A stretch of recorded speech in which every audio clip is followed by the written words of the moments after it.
Yeah, you're drunk. You're drunk.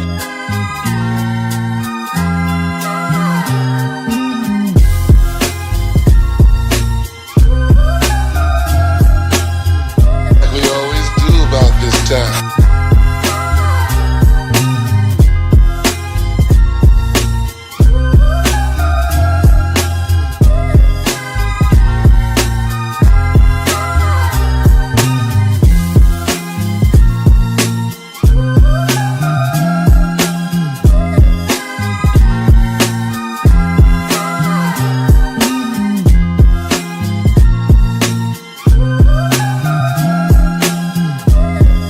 Up here bashing the living shit out of Nazis.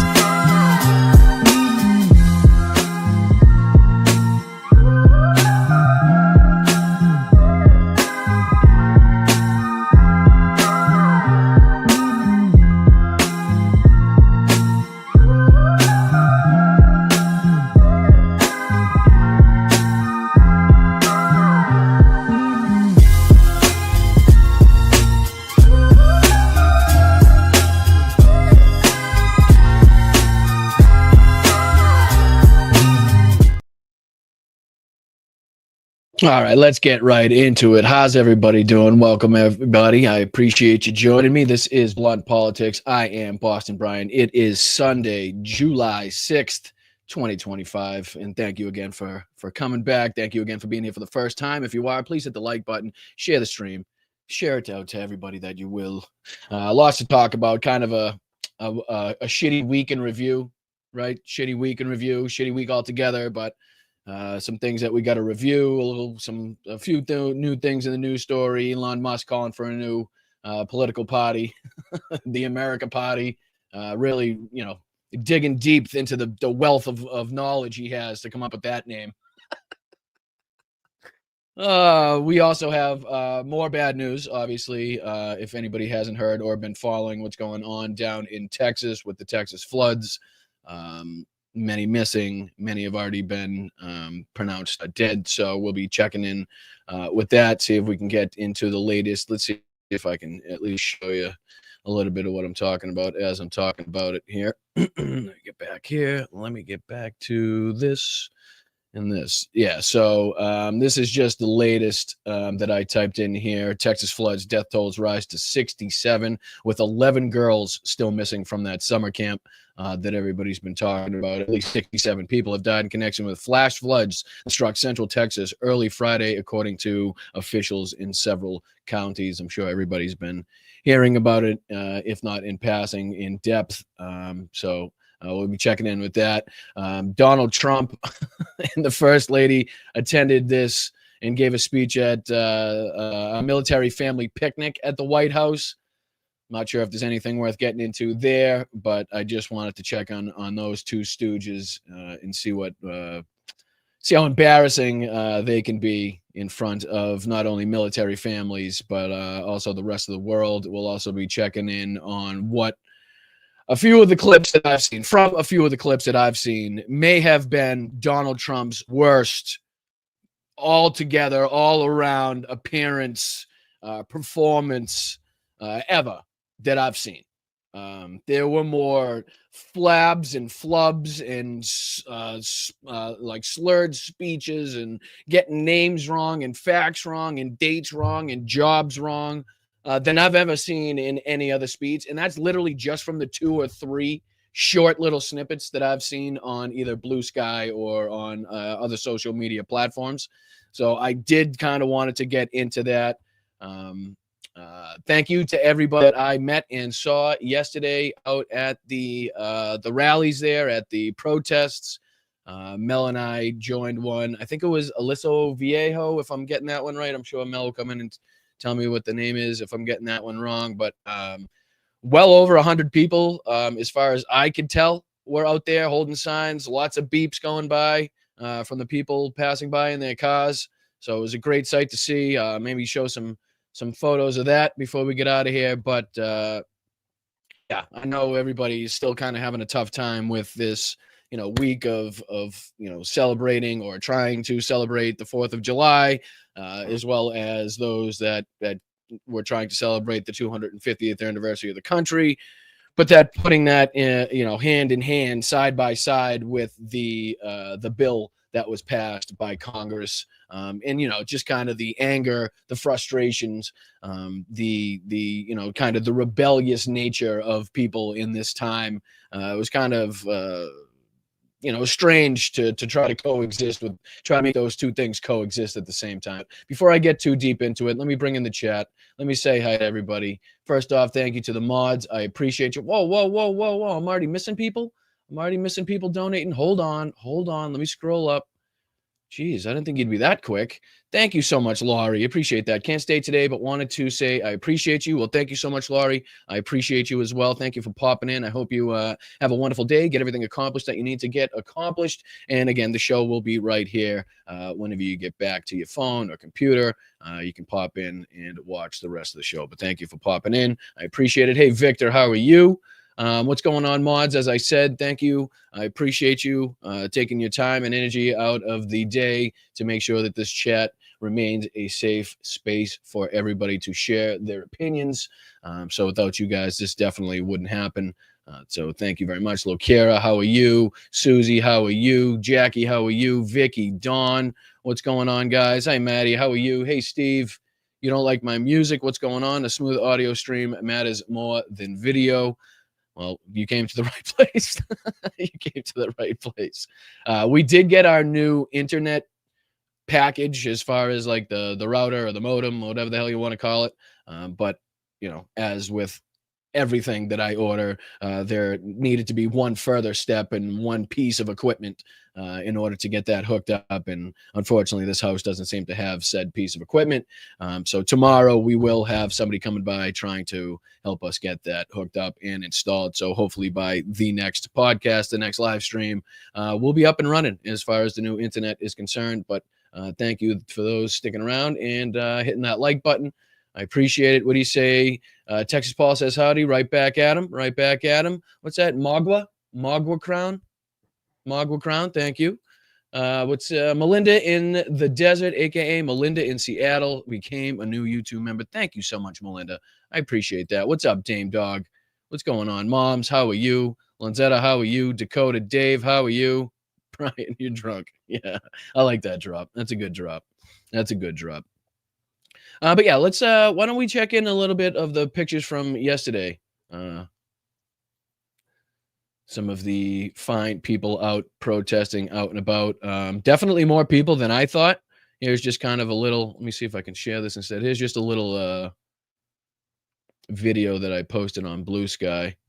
Let me see, I'm going to put this on here of, the people that were out yesterday in Orange County, holding signs, protesting, getting people involved, getting people signed up for different things, handing out pins, people on both sides of the road, tons of people driving by, honking, thumbs up, few odd middle fingers out there to be had. But, from what I was expecting, definitely a more positive scene, more positive vibes, and a lot more people out there, as you would expect when a country is just trampling all over your throat, just kicking you right in the teeth at every turn, and doing their best to throw it all back on the Democrats, being sly and sneaky and trying to hold some of this stuff off until 2026 or 2027, thinking that when Democrats get in office or Democrats take power or take back the House or take back the presidency, that'll be their tool, their way to throw some shade back on the party in power by saying, oh, look at what they did. They're not going to stop this. You can already see it coming. But it was good to see, people out there wearing OC. Yeah, this was Aliso Viejo, if I'm not mistaken. I think I have that correctly.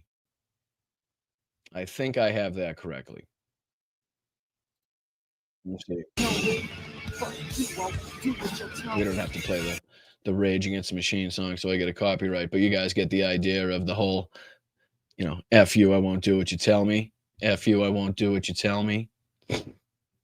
Oh, get out of here with your punctuation. Thank you, Sheldon. I appreciate you. Thank you so much. But yeah, again, like I said, it's just good to see people getting out there. Like I said, both sides of the road, people on, multiple intersections that were really pissed off people from all over the country, people that have just moved here, people that are visiting here, people that have been here for years, people from all walks of life, rich, poor, old, young. So it was good to see. It was good to see. It's good to finally get out there again. I haven't been to one since I think it was, I forget now if it was the Hands Off or the No Kings in Boston there that I went to, where it was, there was over 100,000 people there. Echo. It's not my echo, is it? Hopefully I'm not echoing. Am I echoing? Hopefully not. But yeah, I just wanted to show you that.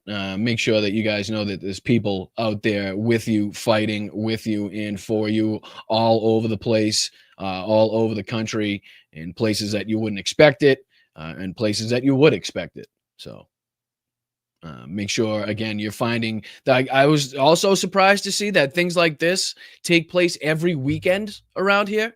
There are multiple locations in which, every Saturday that you can find a rally or a protest, every Sunday you can find a protest. So get out there, be looking for similar events, similar things in and around your area, because I'm sure if in Orange County, if things like this with this many people are happening every weekend, you can be damn sure that you can find something probably close to your area as well that is very similar, especially in vibes, especially in camaraderie. Everybody there just showing their outrage, showing their displeasure, showing their resistance against what ICE, Donald Trump, many members of the local government, local communities, right? So a lot of people had arguments and things to say about people running in local political races. So again, it was all from the president down to your local level. People were voicing their displeasure and voicing their opinions against either said administration or said individual running in whatever race it may be. So again, thank you to not only Mel for turning me on to this specific demonstration and this specific protest, and standing side by side with me in the streets in the heat. But thank you to everybody else that's out there making sure that people driving by, people who may not be, again, as politically involved, know that at least something is going on and the people are not happy, right? But at least something to spark their interest, to spark their curiosity, and maybe go home and start Googling some shit that will, again, lend them, or make sure that they land on the right side of history as well. So yeah, thank you guys, I appreciate it. Let's see here. Now, I did want to get into a little bit of this, obviously, the heartbreaking news of what's going on down in Texas with the Texas floods. Let's see if I can get into this just a little bit. I read a little bit of the headline. Obviously, the story is still unfolding as it says, but here's the latest. The missing campers. The total includes at least 21 children in Kerr County, where a desperate search continues for 11 girls and one counselor still missing from Camp Mystic, authorities said this morning. The summer camp is located near the Guadalupe River, which surged over its banks during a torrential downpour. Weather agency under scrutiny. This is, again, at the same time, at the same moment where Donald Trump, his administration, and people responsible for these agencies are trying to cut funding for much of our, the weather services, as far as NOAA. This says the National Weather Service issued a slew of warnings about flood danger ahead of the storm, but questions remain as how many people they reached and whether critical vacancies and at the agency's forecast offices affected its response. So people not in the position, maybe the position required to get out these emails, or to get out these alerts, or to get out these notification on apps, or whatever they may be talking about here. Maybe that person wasn't there because they couldn't be paid, or they've been laid off by this administration, or their job has been cut, right?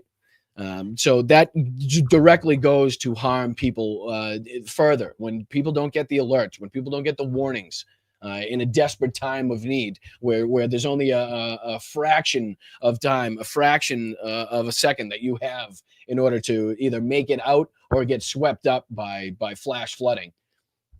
Those alerts, those apps, those text messages, those emails that get sent out are hugely, hugely important. and can save many, many lives, right? For the people that heed those warnings. But this is under rain and thunderstorms. Search and rescue efforts have continued in earnest today in Hunt, Texas, outside Camp Mystic. The summer camp where 11 girls and one counselor are still missing following this weekend's flash flood. State and local law enforcement are working alongside volunteers to search through debris along the Guadalupe River. Uniformed officers are guiding canines to look through brush around the camp and water's edge, while volunteers use chainsaws to cut apart trees. Wearing a medical boot, Brooks Hullhausen of San Antonio worked with others from his group of 300 group 300 Justice to clear the brush. Quote, "We've got some retired SEALs that are with us, so a bunch of strongbacks. So we're trying to get to the bottom of all this. Just a really terrible situation, to say the least." Let's see if this little video catches up on a little bit more of the situation here, or if it plays at all. If it played,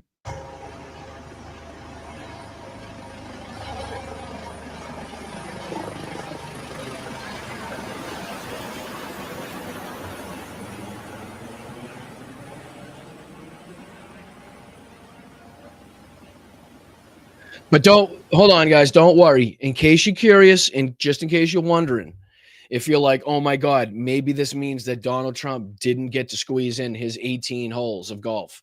Maybe this took him off the golf course. No, it didn't.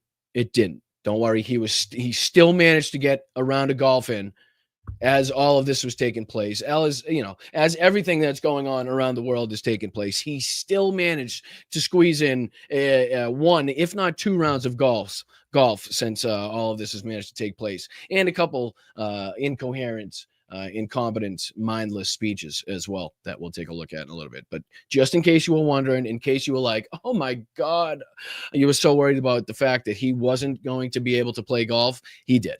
He did.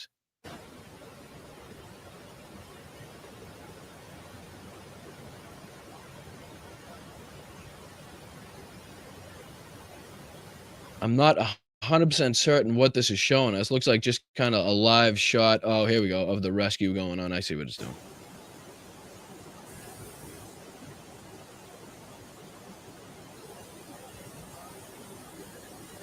Wow, look how high the debris is in the trees. That's incredible.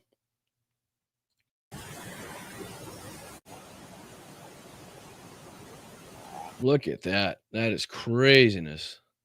I mean, that's well above that gentleman's head. Well above that guy's head.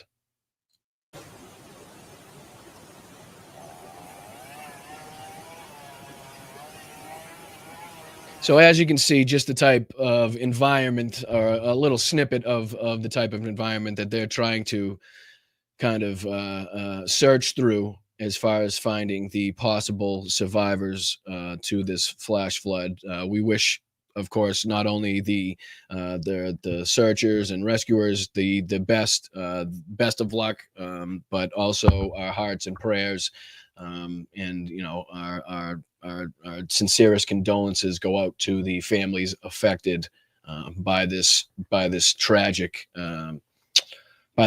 accident here, this tragic incident. But just goes to show you the need that we have for, continuously funding our weather agencies, the people that are responsible for showing up after times like this, like FEMA, other agencies like that, continuously need funding in place to make sure that they are able to set up shop, to get to these sometimes remote locations all over the country, to make sure that the people in this area get the aid that they need, just the simple things that they need, blankets, food, water, that type of stuff is very, very important. And, we can contrast this with, again, Donald Trump's administration cutting services and cutting life-saving services all over the place in our federal government. And, now you can see again, the importance of said agencies and the importance of keeping funding inside said agencies to make sure that the proper alerts go out, the proper warnings can be heeded. You know what I mean? We can see these things with enough notice in advance of these storms enough to make sure that the weather reports go out, the emails, the text messages, those different apps that people use to stay in tune with what's going on weather-wise in their area. It's very important to keep those things funded, very important to keep those things out there. And it's, again, the last thing that this administration is thinking of is funding organizations and agencies, and keeping jobs of people that are literally there to save lives. That's what their mission is. That's what their job is on a day in, day out basis, is to make sure that they are in the best position to save and help as many people as humanly possible in times of need like this, when natural disasters occur. Whether it be attacks, whether it be diseases, whatever it may be, you want these agencies in place to make sure that they can respond, to make sure that at least the most people possible can get the aid or the day-to-day equipment that they need to survive, right? So again, just a terrible situation upon terrible situations in this one. Tough to look at, really is. I mean, just again, to see how high, as we were just looking there, to see how high the debris goes in the trees gives you just a little sense of how powerful and how much water was involved in these flash floods, right? All right, let's see if we can, and again, I'll be sure to keep you guys updated. If any news comes out as far as people being found, any other updates that come from this situation, I'll be sure to keep you guys in the fold and make sure you guys know exactly what's going on. But again, our deepest condolences are with the anybody affected in this situation, everybody involved in this situation. All right. So again, there was a few other news stories that other people were talking about. I brought this up in the intro just a little bit, but let me see if I can bring this up. Let's see here.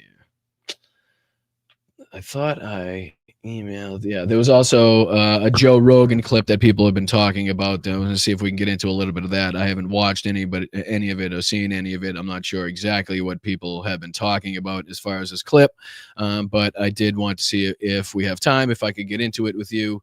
But the first thing I wanted to talk about was this little ridiculous story of Elon Musk trying to call for a new political party here. Let me see if there's a short video that kind of explains it for us here. Let me see if I play this, share this tab. Now in the US, Elon Musk has announced he is launching a new party, the American Party, to rival the Republicans in next year's midterm elections. This comes after President Donald Trump signed his tax cut and spending bill into law on Friday, which the billionaire had fiercely... The girls are still fighting. That's what this means. The girls are still fighting. So the bill got passed. We played on this show Elon's comments about said bill. Of course, was on the opposite side of the GOP, opposite side of Donald Trump in that fight. And now, since he didn't get his way, now he's pouting and stomping his feet, and now threatening to, again, form his own political party, that now that he's seen just how much success and power and how much Donald Trump has managed to get away with by taking over the Republican Party himself. So now Elon Musk thinks, a lot of investigations going on into my companies, a lot of shady shit that I've done, a lot of reporting and headlines out there about my personal life. Maybe if I start my own political party with the money that I have and the capital that I have, I can make all of that go away, kind of like Donald Trump has managed to make his past criminalities go away, or at least not seeing the inside of a jail cell because of the power that he has. Posed. Our North America correspondent, Arunadej Mukherjee, has more from Washington. Well, Elon Musk had said earlier on as well that if this tax and spending bill of President Donald Trump does pass, he will be floating a new political party. And in line with that, on the 4th of July, that is America's independence, he put out a poll on his social networking website X, in which you guys, historically, some of the best political parties in history have come from Twitter polls.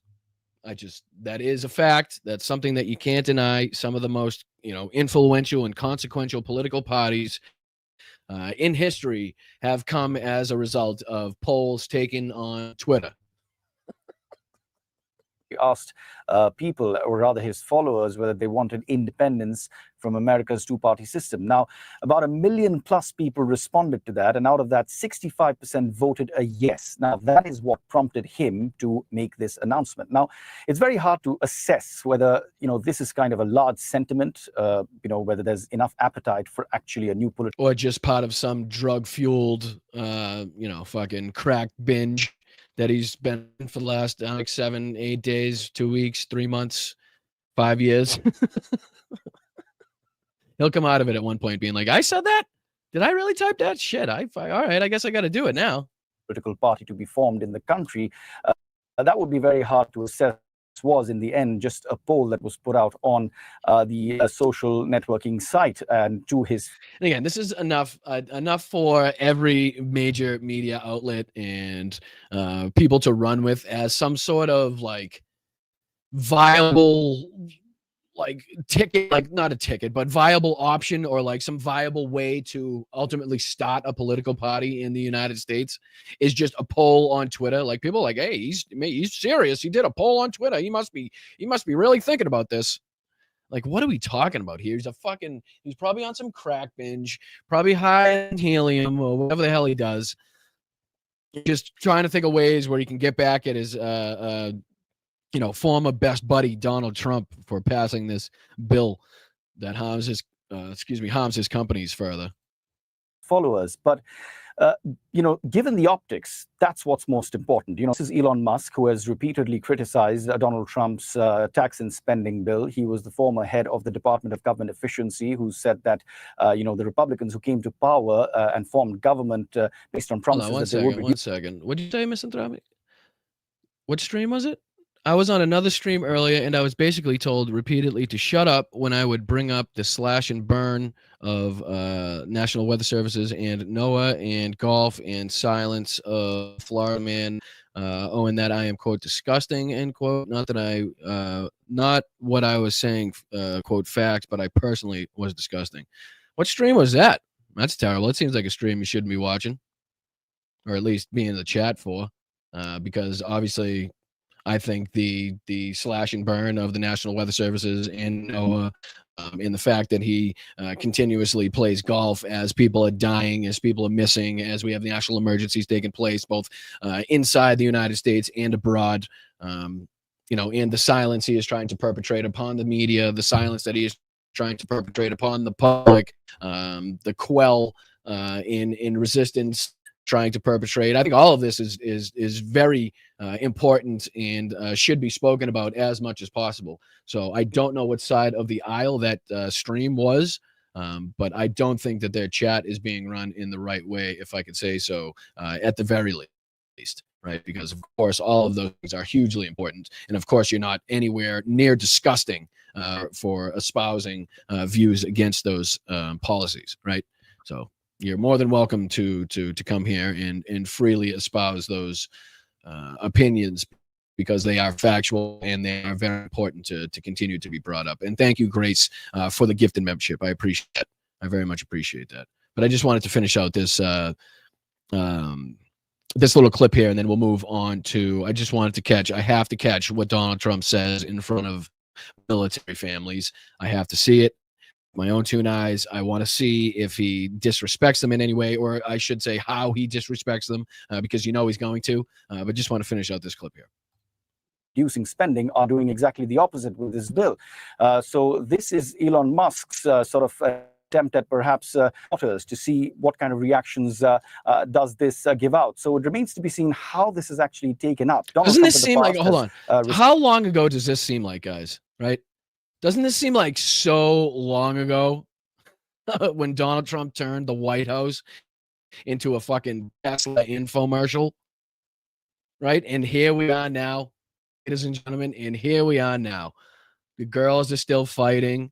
He's threatening a new entire political movement to rival Donald Trump's MAGA now in the United States.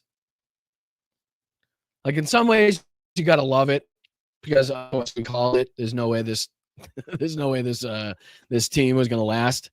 But doesn't this seem like so long ago? And it really wasn't that long ago. That's just how crazy our political system is. That's just how crazy things are politically in this country right now. Like, we could have the president of the United States working with the richest man on the planet to turn the White House into an infomercial for the richest man in the world's platform, business and company. And then what was that? A few months? I don't even remember now. A few months ago, I'll say. Couldn't have been that long ago, right? And now now the richest man in the world is threatening to start his own political movement to rival the political movement of the guy in power. Oh, man.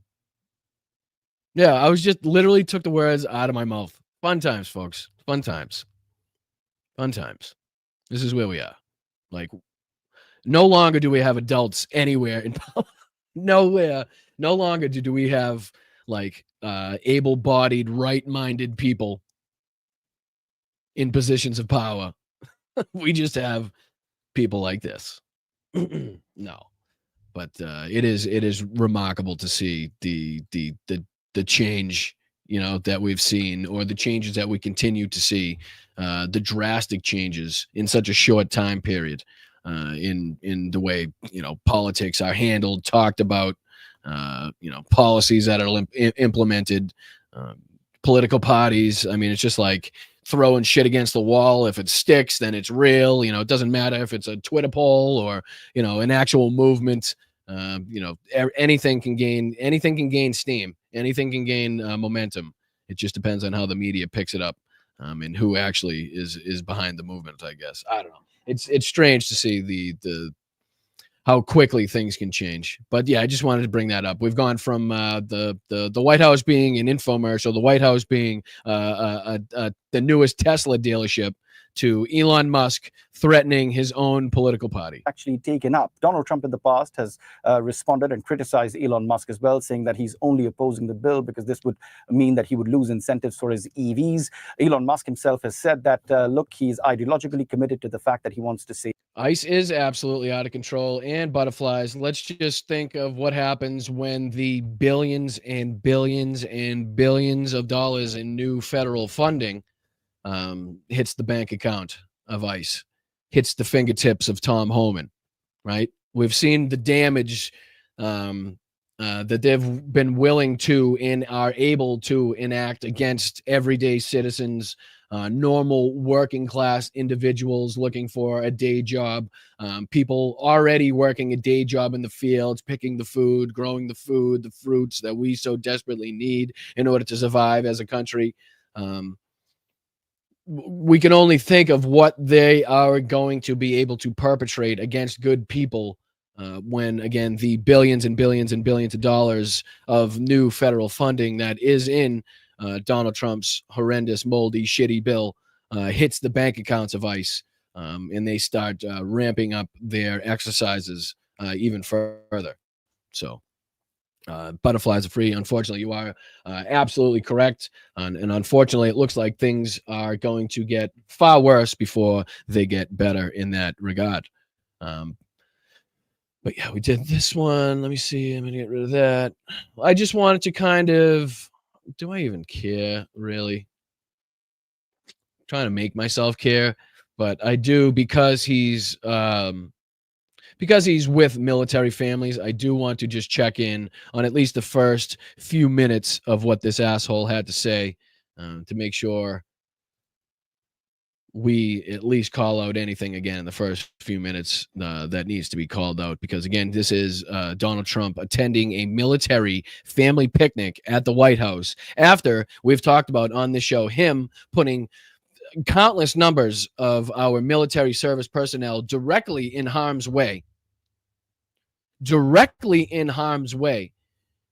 due to his, I don't know, sense of power, due to his little wanting to play war with his strikes on nuclear sites in Iran, right? And again, this whole Iran called us. Let me see here. Let me see if I can pull this up, because I believe he even said something further as well along those lines, which was even made it even more disturbing. Was it during his Iowa speech? I forget. Hold on, give me a second. Let's see. Iran called us for strikes. Maybe that'll pull it up. Donald Trump went into even further detail about how Iran called him to let them know that, yes, we are going to be shooting missiles at a U.S. base at this time, at said place. And then Donald Trump went on to lie about how he had the base totally evacuated, and then allowed Iran to continue their strikes upon a United States military installation. The President of the United States of America saying he's getting a call from Iran to say that they're going to be striking a specific base at a specific time, and he says, okay. Like, again, can we just try to get that through our minds? Like, I for some reason, I cannot even fathom the reason why this is not being talked about more, as far as a president just being like, is this what I'm saying here? Is this what? Hold on, let me see if this is the. You know, they called me to tell me they have to take a shot at us. Okay, it was. This was Iran, very respectful.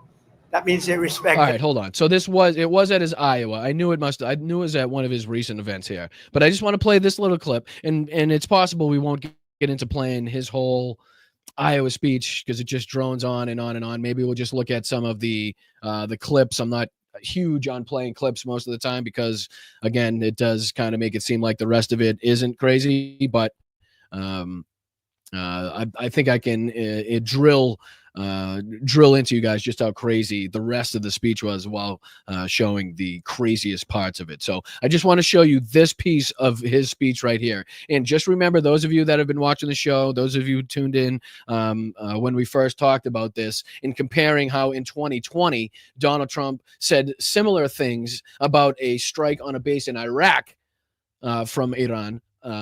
And then went on to downplay the injuries by our military service personnel as just headaches, as nothing more than headaches, even though there were over 100 of our soldiers, 100 of our service personnel that reported traumatic brain injuries that had to be either airlifted or sent back to Germany or sent back to the United States for further treatment. And Donald Trump, the commander-in-chief, went on to downplay and laugh at and mock those injuries by the service personnel. So here is just the clip from his speech in Iowa, where he continues to talk about how it was such a good thing that Iran went on to call Donald Trump to tell them about the strikes, and how he went on to allow strikes on a service base, on an installation containing U.S. service personnel. Like, can we just, again, here, check it out. So they called me to tell me they have to take a shot at us. This was Iran, very respectful. That means they respect us. Because we dropped 14 bombs, they said, we'd like to take 14 shots at you. I said, go ahead, I understand.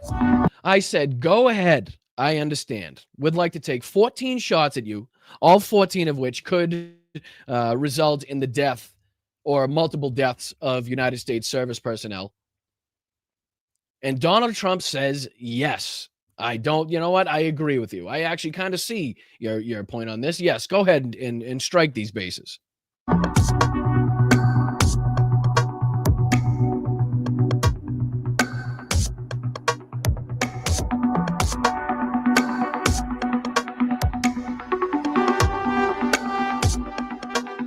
don't know what the music is all about, but see if I can play it without the music. Trump says, I'd go ahead respectfully.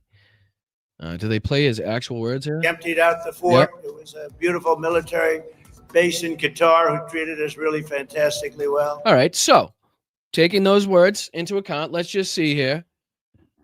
Did Trump empty base in Qatar? Let's see here. It is important to clarify the context of emptying the base. It appears you're asking about the recent reports surrounding events in the Al Udeid air base in Qatar. Yes, that's exactly. The emptying of the tarmac occurred before CNN notes reported Iran missiles, which were believed to be in retaliation. Let me see here. Trump statements following. So it said no Americans were harmed. Trump, this is an early notice of attack. Trump said he referred to the attack as very weak response and very effectively countered. So basically, what I'm getting here is they emptied the tarmac. This emptying of the tarmac, so the runway. So basically, they got stuff off the runway, and this was Donald Trump trying to say that they emptied the entire base. Yeah, ready? Here you go. One more time. One more time. It's a beautiful military base in Qatar who treated us really fantastically well. And they said, sir, 1 o'clock, okay? I said, it's fine. We could make it later. And we had nobody but 4 gunners. We had 4, they call them gunners, and they shoot the Patriots. They shoot the missiles up. It's hard to believe. So all of a sudden they said, we're ready. And they were a little nervous about doing it, I want to tell you. Can you imagine? They were nice enough. Do we understand what's going on here? Do we understand what's going on here? So Donald Trump, if we're going to take his words at you know in full context here, if we're trying to take what he's saying 100% on face, then we have 4 individuals that are supposedly trying to get ready to shoot down 14 incoming Iranian missiles. And Donald Trump is actually relying upon those 4 people. And all they did was basically clear the runway in order to shoot down all of these in hopes that none of them would strike the base, thus injuring or killing United States service personnel. Are we getting this so far? Are we getting this? So this is, can you, I don't know how to impress upon you the insanity of what is actually being talked about right now. Like, what is, like, this is like, okay, World War II. This is like somebody called George Patton and was like, okay, George, this is, I don't know, fucking Walter Model. This is fucking pick your German general. You know what I mean? We're gonna strike your base. What we're gonna do is we're gonna send, I don't know, 40 artillery shells over at about 2 o'clock, Georgie. Is that okay? And somebody actually on the other end is going to believe that George fucking Patton on the other end was like, you know what? Yes. You know, 2 o'clock sounds good. Why don't we make it 2? I got 4 guys out there that'll be out there shooting them down. I'm sure those 4 guys can handle all 40 of those artillery shells coming in. They should be able to defend against that. What we'll do is we'll actually clear the runway. We won't clear the base. We'll just make sure that there's nothing on the runway. And then you guys lob over your shells at 2 o'clock. We'll be ready. We'll be ready. Now, does anybody think that's something that would have happened or did happen? Or fucking, I mean, come on. What are we talking about here? What if one gets through? What if one gets through? Right? What if you got 4 people sitting there at command center ready to take these down, but something fucking happens, something unforeseen happens, and one of these missiles gets through. And then we're talking about the deaths of 10 to 20 to 30 United States service members because Donald Trump allowed Iran to strike our fucking bases. Unbelievable. I mean, I don't think people understand how crazy this is. They shoot the missiles up. It's hard to believe. So all of a sudden they said, we're ready. And they were a little nervous about doing it, I want to tell you.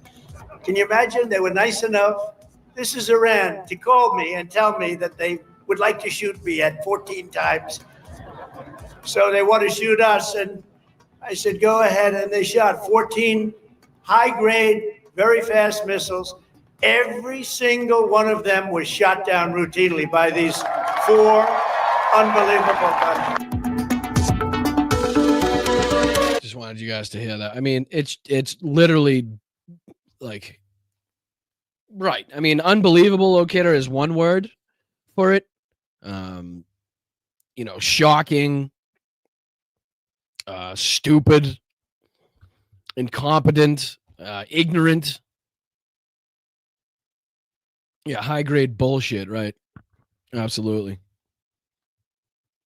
But to think that he's coming out of this looking like the big guy, like the big man, because Iran called him to say that we're going to shoot at one of their bases, and he allowed them to shoot at a United States a military installation.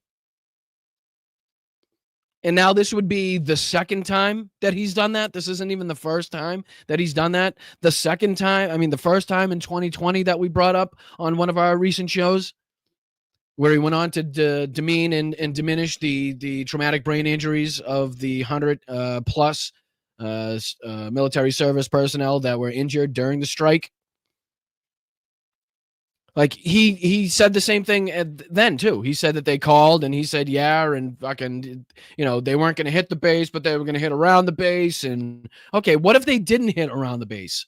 What if they did strike inside the base? Because shit happens, accidents happen, right? I mean, you'll hear Donald Trump come out all the time and be like, well, Israel launched this, somebody launched that, but it was probably by accident. They probably didn't mean to. Some guy must have leaned on the button, or, the guy probably didn't have his headset in when he heard the ceasefire was in place, and then decided to, how he tries to always justify strikes by people he likes, Bibi Netanyahu, or, pick your dictator. But to sit here and be like, yes, they called me and said that they were going to shoot, not at me, but at other people. Like Donald Trump's making this seem like they called and said they were going to take a shot at him. You heard him just say, they called and said they were going to take 14 shots at me. No, not at you. At other people that aren't you, that would pay the price for shit that you're now doing, for a game that you're now playing, for an incredibly dangerous game. Of yes, can we shoot down all 14?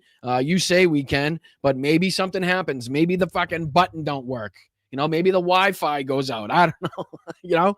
But I mean, to leave this up to chance, to leave this up to just the possibility of one of these missiles getting through, of several individuals being killed because of it, is incredibly fucking dangerous. Incredibly ignorant, and just one of the more incompetent moves in the fact that he comes out thinking that he looks stronger, or that people should respect him more because of it, is fucking ridiculous.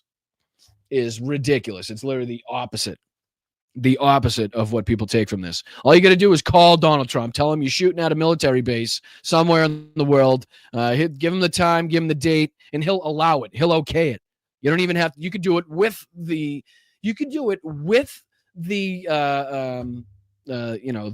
permission of the United States. You could possibly shoot on United States service members with the permission of the United States nowadays. Go figure that one. Go figure on that one. Unreal. But yeah, that was his Iowa speech. Let's see here. I just wanted to get into, again, I told you we'll watch just a couple minutes of this nonsense, because again, this does have to do with and pertains to the military families. So how our military around the world is being represented is, again, on a scale that is rapidly going going down. Just in recent memory with Trump's ridiculous military parade that was laughed at and mocked all over the world, to his comments about suckers and losers and not showing up at military sites, and his comments and demeaning of Senator John McCain and his exploits during the Vietnam War, and talking about how he doesn't like people that have been captured and he likes people that haven't been captured. The list goes on and on as far as his acts of disrespect towards the military and military service personnel and military families. So I just feel like this is something we should probably, again, just check in on the first couple minutes to see what this asshole has to say. And again, kind of question as to why anybody in the military, any military family, would still follow this individual, knowing the danger that he continuously puts their sons, daughters, uncles, aunts, fathers, brothers, sons, daughters in on a daily basis. So let me speed it up so we don't have to deal with them real time and see what he's got to say here. States and First Lady Melania Trump.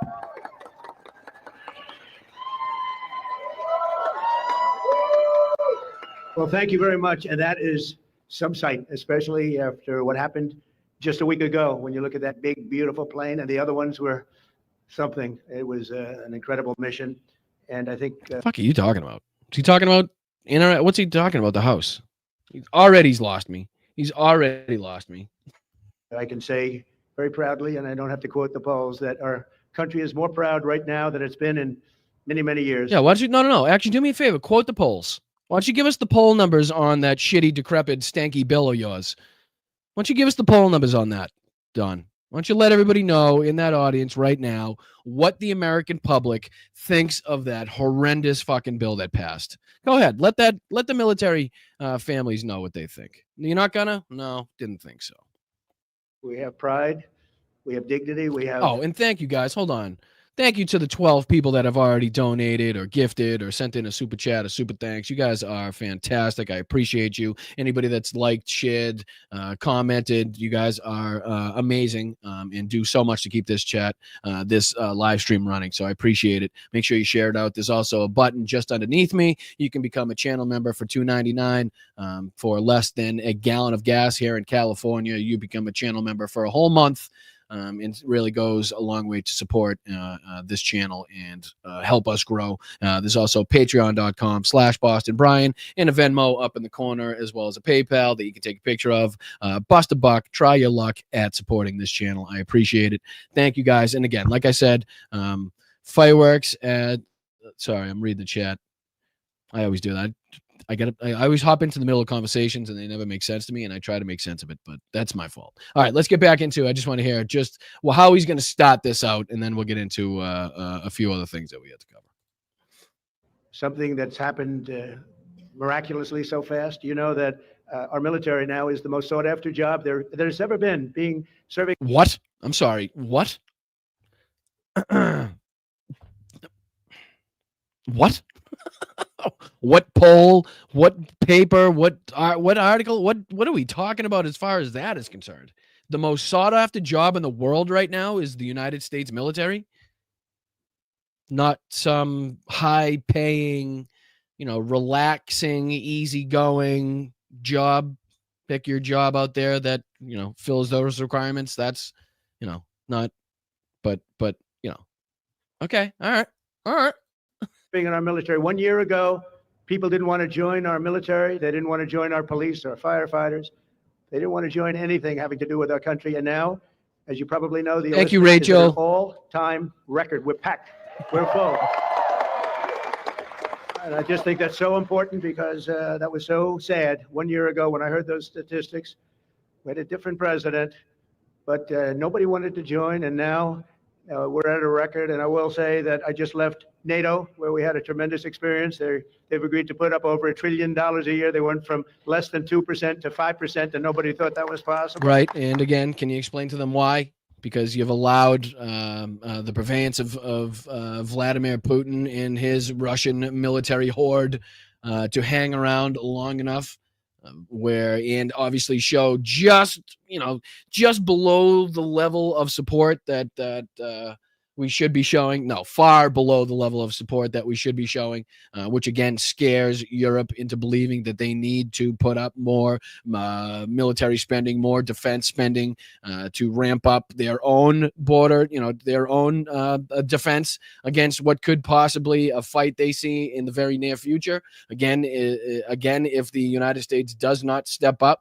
and support Ukraine in their fight to do everything they can into pushing back Russia into their own borders, then again, this is the reason that NATO finds it necessary to, again, increase the spending of the NATO countries the way that they are, right? And I have no problem with it because of the times that we're in. But let's not beat around the bush here. Make no mistakes about it. That because Vladimir Putin is being allowed to continue to perpetrate a war and death and destruction night after night against the Ukrainian people. This is now putting the rest of Europe on its back foot, especially with the stonewalling we've seen Donald Trump and his administration do against Europe, especially in terms of working with them to defeat Vladimir Putin and the Russian military. So now they're left basically on their own to say, okay, if we're not going to do it, nobody's coming to our rescue. So we need to band together. We need to come together, increase our defense spending, increase our military spending in order to make sure that our borders are secure, in order to make sure that we have the armaments required, the armaments necessary to take on Vladimir Putin if and when and in case he somehow makes it through Ukraine, God forbid, and continues his way through Europe, because that is absolutely what he will do. That is absolutely what he intends to do. If given the opportunity, he will steamroll and go through as much of Europe as he possibly can before he is stopped. And that's why everybody sees it fit to increase their defense spending and military spending, because of the incompetency and the ignorance of Donald Trump and his administration and their inability to defend against and stand up to Vladimir Putin. And they told me very strongly, the leaders of a big part of the world, very respected people all, they told me that, 1 year ago, your country was dead. And now you have the hottest country anywhere in the world. So that's the way it is, and that's the way we like it. Your country was dead. Now you have the hottest country. Like, what are we talking? Is he backstage again at what he thinks is Miss Teen Universe or Miss Teen fucking something? Like, is that how we speak about nations? Is that how we speak about is that how we speak about militaries? Like, we're the hottest nation. What are you, fucking Paris Hilton? Like, what? And it's only going to get hotter. I promise you that. Fucking, all of a sudden he turned into Nelly. It's getting hot in here, so boost your military spending. After that spectacular display of American power, let me just say that God bless the United States military and God bless the USA. Wait a minute. He didn't say it right. God bless the United States. God bless the United States. God bless the USA. And to all Americans, I want to wish you a very happy Independence Day, happy 4th of July. This is going to be something special. It is. And if, by special, I mean it's going to be incredibly transgressive. It's going to be incredibly, demeaning and degrading. We're going to strip healthcare from you guys. You're going to pay more in taxes now while giving benefits to the rich. It's really going to be something. You're going to enjoy this 4th of July, ladies and gentlemen, if you haven't already. If you don't feel like you're being kicked in the teeth by your government yet, just wait. Spirit in this country. We haven't seen anything like it in many, many years and decades. Let me also express our gratitude to our magnificent First Lady. She worked very hard to make this all work. Yeah, look at her. Woo, she looks exhausted. Look at how exhausted she looks from all the hard work she's done. Maybe you get her a seat, Dawn. Maybe get her a chair, because look, her legs look weak. She is just utterly exhausted from dealing with your bullshit. I mean, setting up that party. And we have a fireworks display about 9 o'clock tonight. I hope you're all going to be around and watch it. I know our congressmen and our senators. Oh, sparse crowd here. Not too many people in attendance. Looks like a little, looks like some open area there on the grass.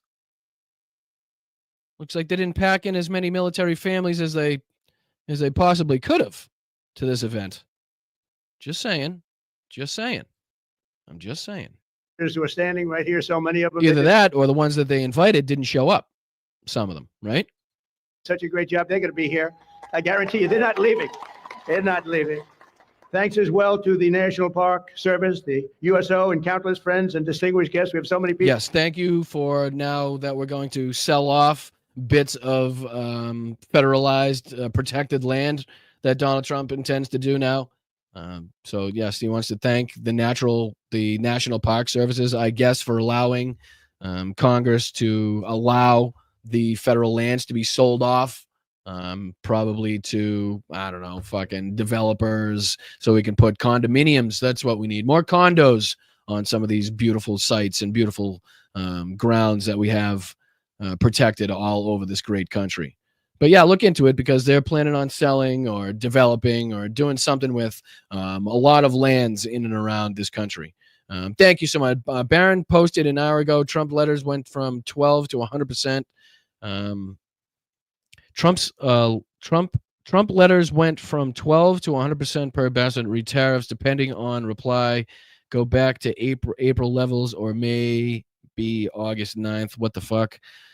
Colleen, I'm not sure I follow on that one. I think what you're trying to tell me, but I'm not 100% sure. Barron's posted hour ago, Trump letters went from 12 to 100 per Besant are retariffs, depending on reply. Go back to April levels. The what? You talking about the 90-day pause, or the 90-day pause comes to an end soon? Is that what you're talking about? I'm sorry. I apologize.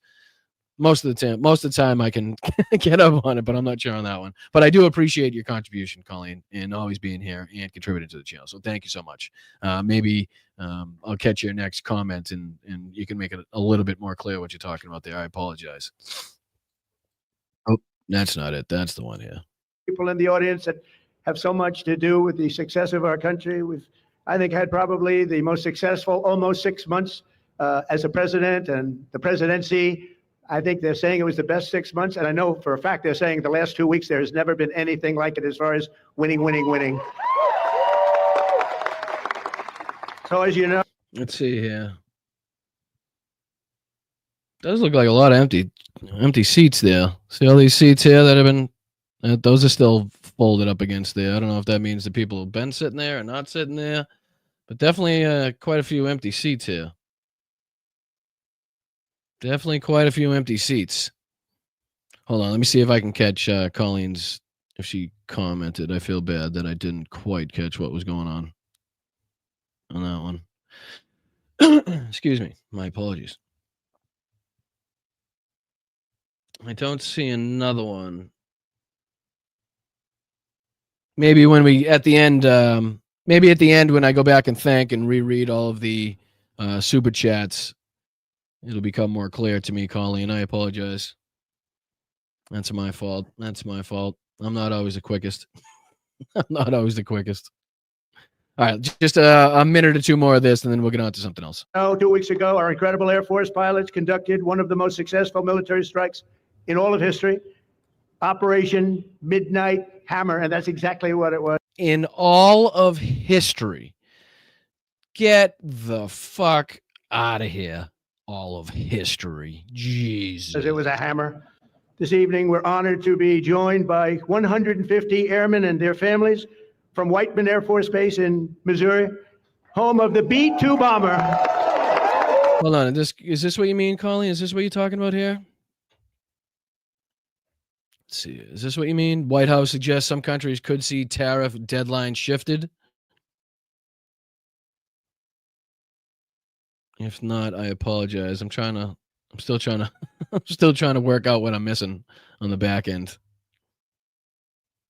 I did see Besant on with somebody on talking about how they'll be busy over the next 72 hours because the deadline is coming to an end.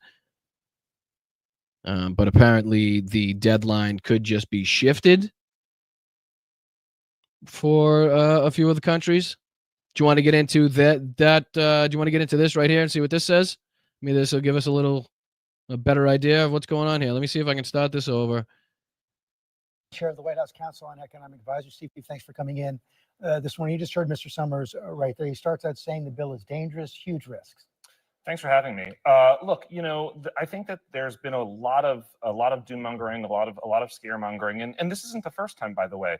During the president's first term, lots of folks said that the president's historic tariffs on China during the first term were going to be terrible for the economy, and there was no lasting evidence of that whatsoever. There was no meaningful economic inflation, no meaningful economic slowdown. Everything was actually pretty okay in response to the tariffs last time. Pretty okay. And thus far, again, this time we have a repeat of the same performance, whereby lots of folks predicted that it would end the world. There would be some sort of disastrous. No, I don't think anybody said it would end the world. I think they said it's a stupid and dangerous way to govern. Like, you don't govern strictly and solely by the use of tariffs. Tariffs can be used in very strategic, in very purposeful ways. But not just as a blanket policy where you throw tariffs on every country in the world and then expect them to come run into the United States, run into the White House to negotiate better deals, especially when countries, a lot of them out there, don't know if the Penguins actually have a way to get to the White House yet. So we're still waiting on them, as far as I've heard. But I don't know if this is actually that. I thought this was going to be talking about his tariffs, but it doesn't seem to be talking specifically about the deadline shift. Maybe he does go on this outcome. And once again, tariff revenue is pouring in. There's no sign of any economically significant inflation whatsoever. Besides the inflationary rise, besides the troubles in the economy that we've been seeing as far as tourism is concerned. I mean, there's a lot of ways in which the economy is not at full clip right now, and then there are a lot of warning signs. Again, we just continue to say that broad tariffs on every country as an economic policy, regardless of what our trade is with that country, is incredibly dangerous and incredibly harmful and incredibly stupid way to govern, is I believe what we were getting into. Let's see if I can. This was something that I'm now down to less than an hour, and I got to get here. I got to get out of here on time today, ladies and gentlemen. So I do want to jump right into this. This again from the clips that I've seen, and I'm going to pull it at a playback speed high enough so we can get through a little bit more than we would have anyways. But from what I've seen in the few and short clips of this is by far the worst performance to date, the most brain dead performance, probably the best example to show us where cognitively Donald Trump is at right now that we've seen since his last speech. But this was Donald Trump in Iowa, right? And I just want to play again. Maybe we'll only get through a little bit of this. I know I get frustrated and bored of him really, really quick now, as do most people. But the flubs, the mistakes, the getting the names wrong, dates wrong, times wrong, jobs wrong, the lies, the propaganda were at a maximum in this, as far as I've seen. There were no shortage of examples to play for people that want to say, hey, look, this guy is not with it cognitively. Obviously, this guy is clearly not at a level to be understanding some of these intense and in-depth geopolitical problems that are happening around the world. And here's your example. But I just wanted to get into just a little bit of this horrendous performance in Iowa by Donald Trump, because I think it's too on the nose as far as people who say he's just shit the bed cognitively. It's just too on the nose not to show. It's too on the nose not to highlight our leader right now, the unfortunate president of the United States, his lack of cognitive abilities, especially after we saw the media take such a hard stance at highlighting and attacking Joe Biden for what they called his cognitive impairs and stuff, right? So let's see here if we can get into just a little more. President of the United States. President. Yeah, no.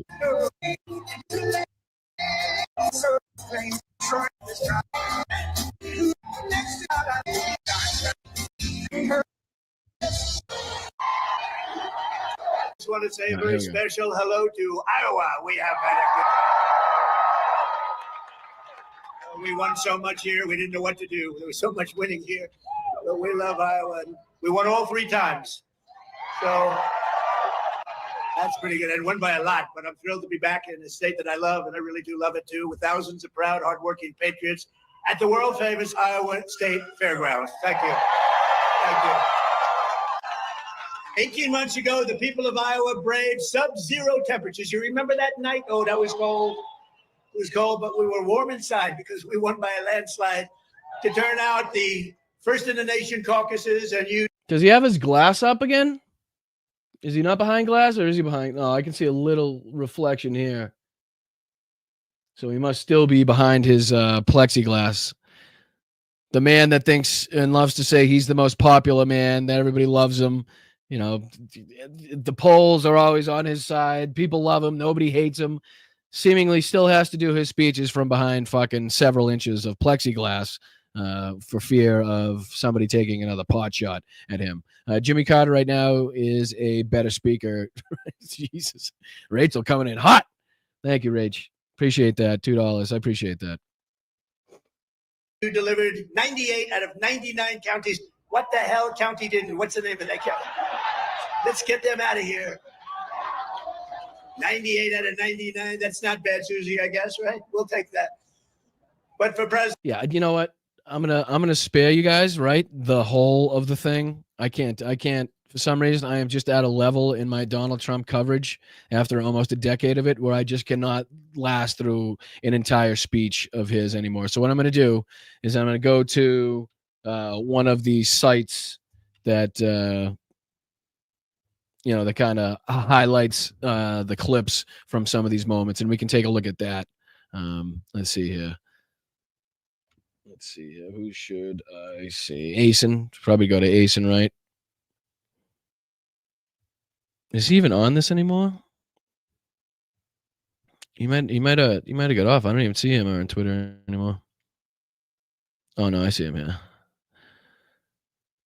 So I'm gonna go right to his, and there's got to be several clips. I'm sure I'm gonna have to scroll back a little bit in order to find them, but I think that's probably a better way to cover these ridiculous moments than trying to show you the whole thing. Because I don't know, I just, after watching this guy for so long, I used to be able to do it. I've probably again still watched more complete Donald Trump speeches than most people on earth. But I just cannot bring myself to watch an entire one of his speeches on stream anymore. Here we go. Here's some of his Iowa stuff. Let me see if I can share this tab instead. That way you guys can at least see what I'm scrolling through. I'm just going to go to where the first one is, and then we'll pick it up from there, because it does seem like there are quite a few examples to choose from. As far as this rally is concerned. Look at all the clips. Jesus H. Christ. All right, so that looks like that was the first one there. All right, so let's take a look at so here's his first lie of the night, right? So as we know, no taxes on Social Security is not in the bill. So I believe this was his first lie that was posted. Let's see here. Believe it. And they let let's see what you're seeing first off. Yep, you are seeing that. Just want to make sure. them come into our beautiful country. Just as I promised, we're making the Trump tax cuts permanent and delivering no tax on tips, no tax on overtime, and no tax on Social Security for our great seniors, right? Strange. Didn't seem to be in the bill. So clearly, again, another example of how Donald Trump's own supporters don't mind being lied to, actually enjoy being lied to, especially, and even if it pertains with their own lives. Hey, what's up, Peter? What's going on? Just think if media stopped covering him. You know what? I'm of two minds on that too, though, because you cannot just stop covering. I think that would be just as dangerous as over covering this guy, right? Because you don't want him to be able to just get away with anything in the shadows. You don't want him to be able to completely maneuver and operate behind the scenes and behind closed doors without it being talked about, without the American citizenry being shown or told or it being covered, right? But no, you're right. You're absolutely right. He does feed on it. He does. That's why we have to find, and unfortunately, we still have not found that balance of covering him as far as in the mainstream media, where you should be able to cover what he says while also combating and going against and defending against the bullshit, right? Like you should be able to play this clip of him saying, hey, here he is telling his own supporters that no taxes on Social Security was in the bill, when in fact, I will show you here, he is directly lying to his own supporters, to the faces of his own supporters who will be affected by this bill he is lying to them about, right? So there's one way to cover it, but I don't think he should not be covered at all. I think that would be a mistake as well, but there is a happy medium, a balance that we need to find that apparently the mainstream media are unwilling to find. Because it's no secret that all you have to do is you can show what he says, but also, call him out when he's lying, call out what he's done in the past when it's hypocritical, that type of stuff. It gets through in a very direct way to people when you say, look, this is what the moron's saying, but look what he said in the past. He's directly contradicting himself here, here, and here. He's lying to his supporters here, here, and here. This is not in the bill. So, as much as we hate seeing his face and hate hearing his voice, as long as he is the president of the United States, I think it is, important. We know what he's saying. Important. We know what policies he's lying about, what policies he's trying to implement, what other people in Congress are saying. As frustrating as that is, and I know it is, and I appreciate you guys for, sticking through it and still being politically involved, even through all the frustrations that we've seen in recent memory. So it is, it would be prudent upon me to continue to thank you guys and impress upon you that I do understand you are putting yourselves through hell. You are putting yourselves through frustration and anguish by listening to what this asshole has to say. But it is very important that we do continue to cover what he has to say and the things he's lying about and the things he's trying to implement, that sort of stuff. So, Peter, I appreciate you being here. I appreciate your input. I really do, my man. And I honestly, truly do understand what you mean and what you're talking about and your frustrations. So, right, Colleen, exactly. Which is, again, the point of the clip, a point of pointing and telling people, listen, you're being lied to. This isn't your guy. This isn't my guy lying to me. This is your guy lying to you about things that will affect you, right? So, again, just one stance that we could take in an argument, in a conversation against somebody that may not know about these things, really, right? So that's one of them here. Then if we go on to the next one, so Ben Meiselas here pointing out that he's lying in that one. Everybody else pointing out that he's lying in this one. This is the no estate tax, not going through the banks and borrowing from, some cases, a fine banker, in some cases, so this is his use of, again, an anti-Semitic term, right? So the right loves to come at people on the left, defending the people of Palestine, defending basically anybody or anybody against the acts of what Bibi Netanyahu, his regime, and the governments of Israel are perpetrating as anti-Semites, right? As your hate for Israel, your despise of Israel, the things you are against as far as what the government of Israel doing are go directly against Jews on the whole is how they love to characterize your comments, your fight against what Israel is perpetrating, right? But it's funny that they never come out and talk about how Donald Trump still characterizes people in anti-Semitic terms, how people on their own side still characterize Jews and many people in Israel in anti-Semitic terms, who only want and support Israel so that they can see the destruction of Israel, to see the rise again of Jesus Christ, right? So they never talk about the backhanded nature in which the people on their own side support Israel. They never talk about the anti-Semitism flowing through the Republican Party. But this is just another example, another case of Donald Trump using an anti-Semitic term, again, in one of his speeches. Let's check it out. Forget about what I said. Not going to help. But if you love them or if you love somebody that you're leaving it to, think of that. No death tax, no estate tax, no going to the banks and borrowing from, in some cases, a fine banker, and in some cases, Shylocks and bad people. But they took away a lot of family. They destroyed a lot of families, but we did the opposite. So just remember, to me, it's so important. And it was mostly important for. Now, Donald Trump goes on to claim, and his supporters will go on to defend his claim of not knowing that that is an anti-Semitic trope. Along the lines of many others we've heard from Donald Trump use along the years, along the lines in his speeches, interviews. Turn up clip. Is it too low? Well, let me see. I don't think I have too much control over the sound as far as it comes from Twitter.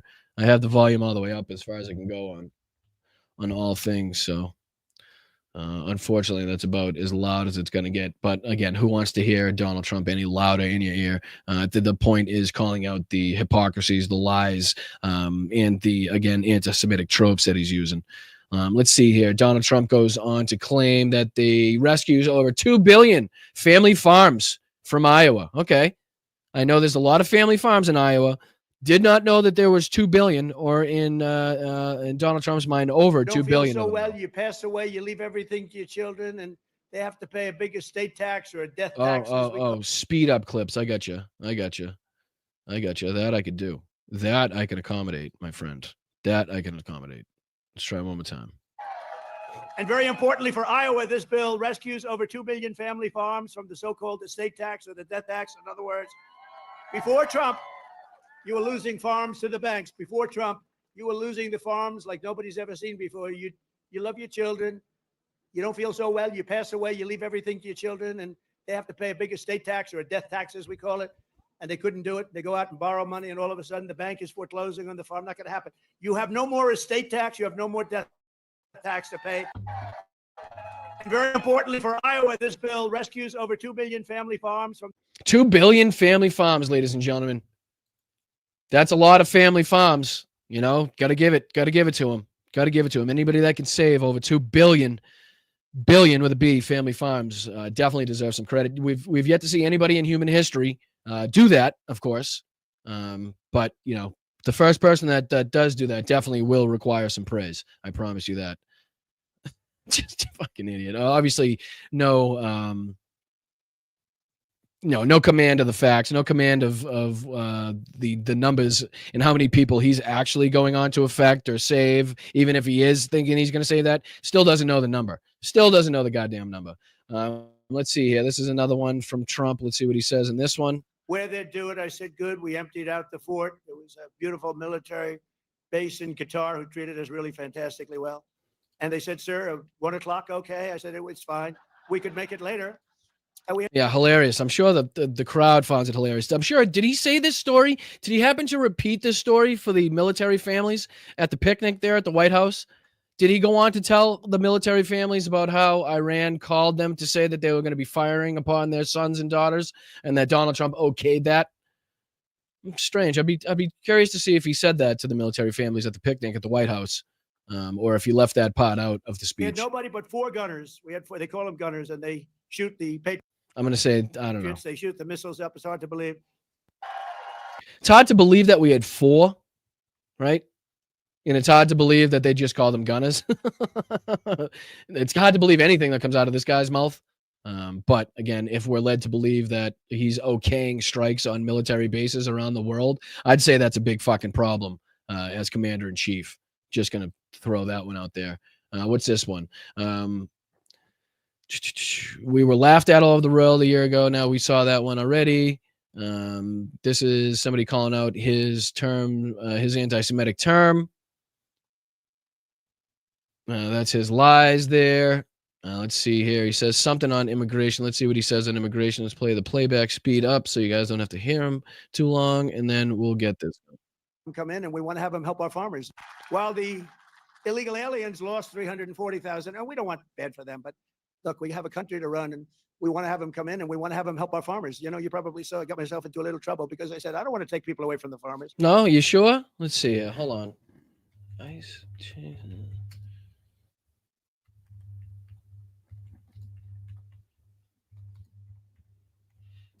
You sure you don't want that? Because last I saw was something like, something like this. Something like this. Remember this? ICE agents arrived at the field you see behind me earlier this morning. In fact, according to a couple of farm workers we had a chance to talk to, ICE agents arrived right around 6 o'clock this morning.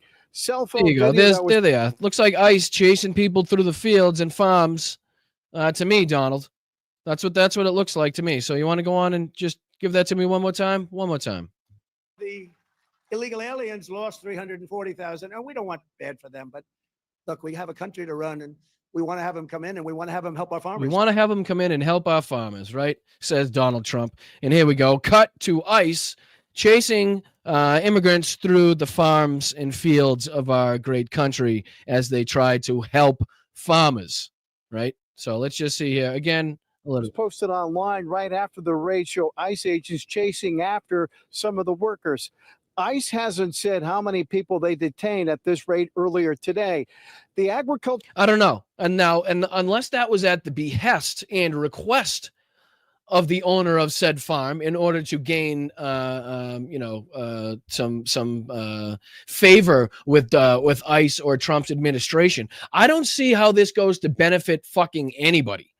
I don't see how this goes to benefit anybody. I don't see this as being a murderer or a gangster or somebody that came in as as part of some invasion force looking to perpetrate war against the United States. That isn't what it looks like to me. That isn't what it looks like to me right there.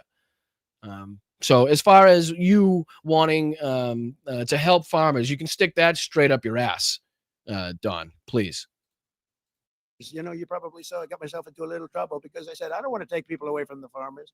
And we're going to do something I think that's going to be good because we want all the criminals out. Everybody agrees that we're finding the criminals, the murderers, the drug dealers. We're getting them the hell out of here. But the farmers, some of the farmers, many of you sitting right here, I have 4 friends right in the 5th row. But some of the farmers, they've had people working for them for years. And we're going to do something. We're working with Christie. And we're going to do something that we're going to sort of put the farmers in charge. And if a farmer's been with one of these people that work so hard, they bend over all day. We don't have too many people can do that, but they work very hard and they know them very well. And some of the farmers are literally, they cry when they see this happen. If a farmer is willing to vouch for these people in some way, Christy, I think we're going to have to just say that's going to be good, right? We're going to be. Yeah. So all it's going to take, again, ladies and gentlemen, I hope people in MAGA are hearing this. I really do. So all it's going to take in order for those supposed rapists, criminals, murderers, thugs to be kept inside of our country is just the request of a farmer. All the farmer has to do is vouch for these people. That's all he's got to do. That's all he's got to do is say, yep, they're all good. And then I guess ICE will back off. Donald Trump will back off. Tom Homan will back off. Kristi Noem will back off. That's all it's going to take. So again, he doesn't even know what he wants to do in terms of immigration policy. He doesn't even know the problems that are going to be faced by farmers, by corporations and companies all over this country when you start ripping the people that actually do the work out of this country and shipping them to El Salvadorian prison camps, right? So obviously he's gotten a few phone calls from a few people that say, hey, listen, you're taking all my fucking workers here. I'm not going to be able to put food on the truck. That truck's not going to be able to deliver food to the store. That means that the people that go into the stores aren't going to have food to buy at the stores. Like there's a literal downstream effect that happens when you start taking people out of the farms and fields of our country that actually do the work that fucking the majority of Americans choose or are unwilling to do. Choose not to do, I should say, and are unwilling to do, right? So we should be thanking and commending and respecting and taking care of the people that do the jobs that keep this fucking country running, the ones that Americans don't want to do, but are necessary in order to keep this fucking country functioning. But what are we doing? No, we're building fucking, makeshift prisons in swamps with alligators and fucking mosquito infested fucking federally protected lands so that we can house or supposedly house immigrants at this facility and facilities just like it around the country, which are made to be inhumane, which are made to be fucking demeaning and degrading to the people that are housed there. That's how we treat people. That's the plan.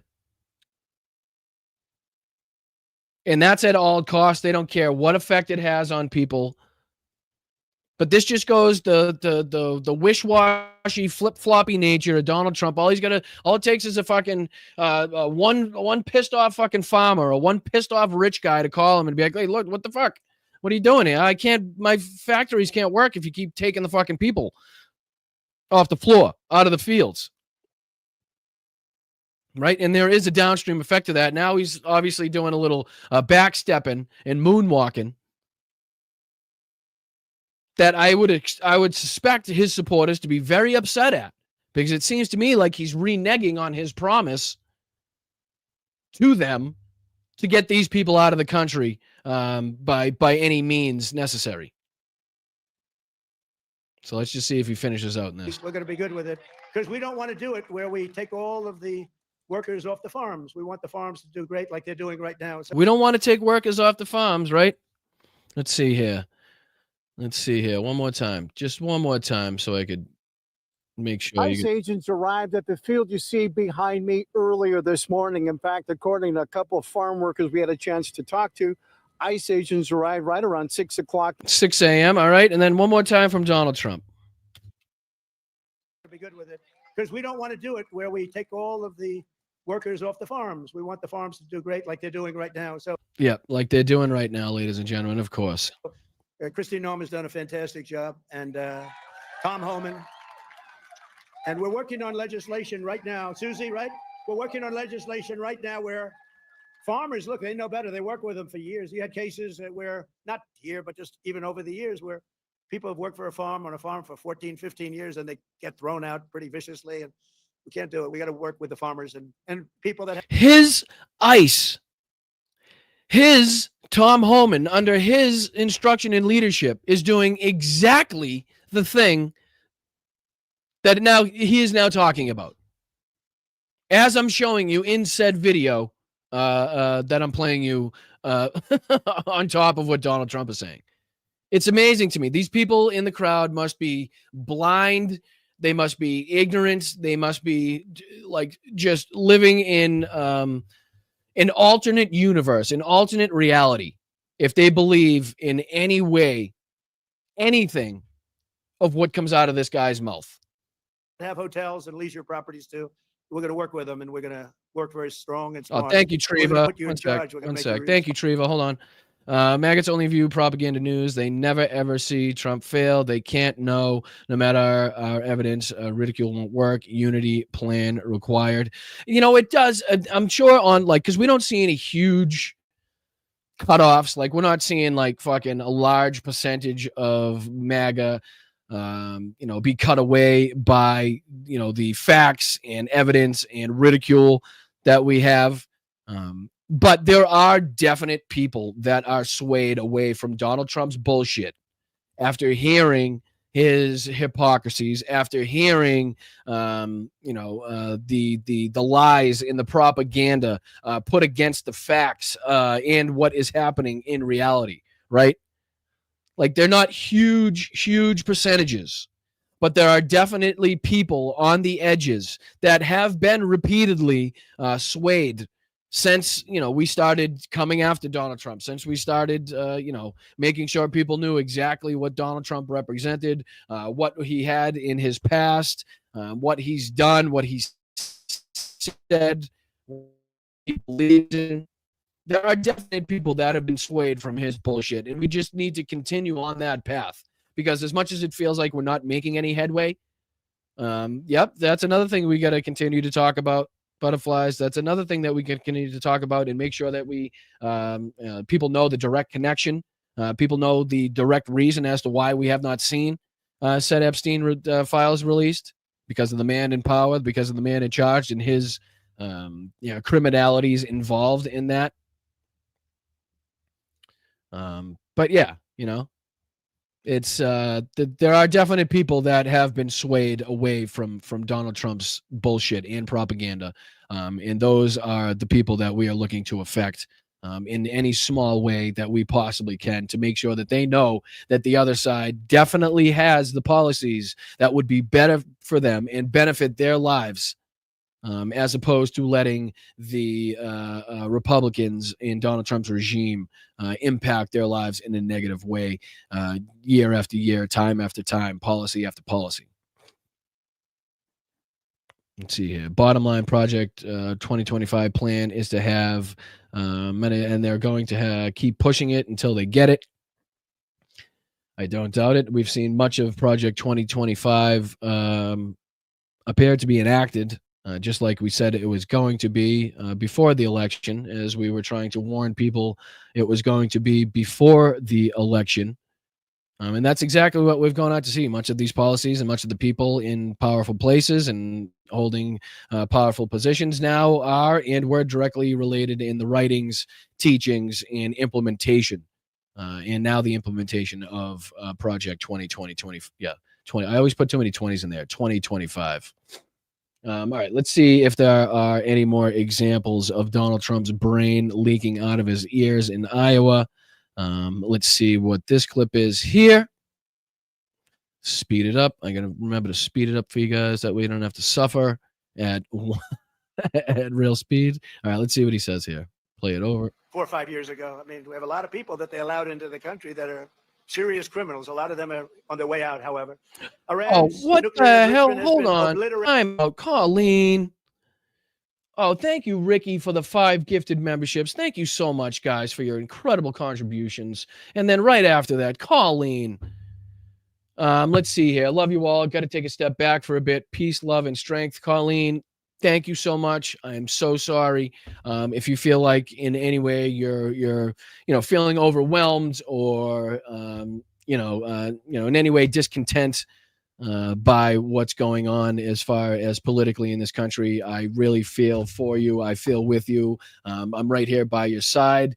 Take care of yourself. Take the time that you need for you. Clear your mental air, clear the mental space, clear yourself mentally, make sure you're taking care of yourself physically as well. Colleen, you always have a family and a community to come back to here. And you also have anybody, people to talk to and people that care for you here whenever. So we'll be right here. Take your time. Make sure you're taking care of yourself. And I appreciate the enormous contributions to the channel. So thank you, Colleen. Thank you so much. I believe we already heard this clip as far as this asshole is concerned. Let's see here. This is his comments on Iran. Let's see what he's got to say about Iran during his speech. One of these days, I probably will take the time out to cover in length in full one of this guy's speeches, just so we can compare and contrast, right? How what his mental and cognitive abilities are now compared to the last time we covered a full Donald Trump speech. I'm sure it will be very enlightening to see, kind of like when the grandkids come back for the first time in a few months, you get to see how big they are, how much they've grown. This will just be kind of like the opposite. We can see how we can kind of compare how much Donald Trump has shrunk.